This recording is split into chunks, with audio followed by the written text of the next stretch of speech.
Ngayon po ay magluluto tayo ng laing. Ngayon po, pinakulo muna natin ang ating gabi. Yan, mga binilag na gabi.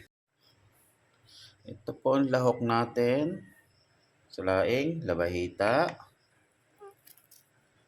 pork na medyo mataba, gata, sibuyas, bawang, and isang cloves na.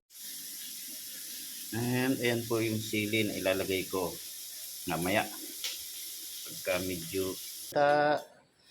luya, bawang, sibuyas, and yung other ingredients po natin na paminta, yung mga condiments po natin, matikain natin, no? Kaya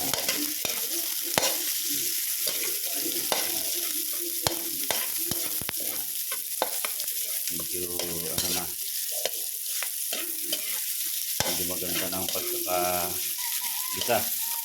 So yun, dadagdag na natin ang labahita. Pag may labahita po, halos tatantahin na lang po ninyo yung palasa mamaya.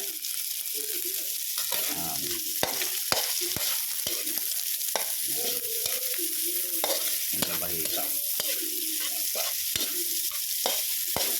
And yung ating kaunting alamang. Bagoong. Nagbabagoong po kasi ako eh. Baga, alamang na bagoong ba yun? Kung tawagin sa amin.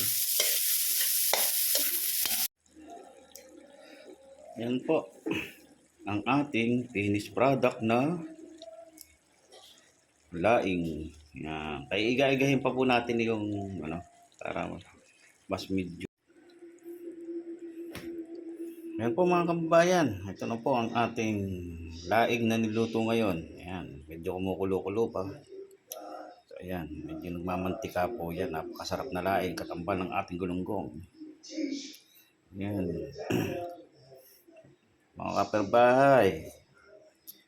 Ako may luto rin itong laing. Kaya magdala ng inyong mangkok. Ating pagsalu-saluhan ito. Sarap. At may prito pang galunggong. Magdala kayo ng kahit bahaw. At talagang mabubusog kayo na sobra-sobra sa akin nilutong ito. Kompleto. At may kaunting hanghang. Yan. Laing po. Ating menu ngayon.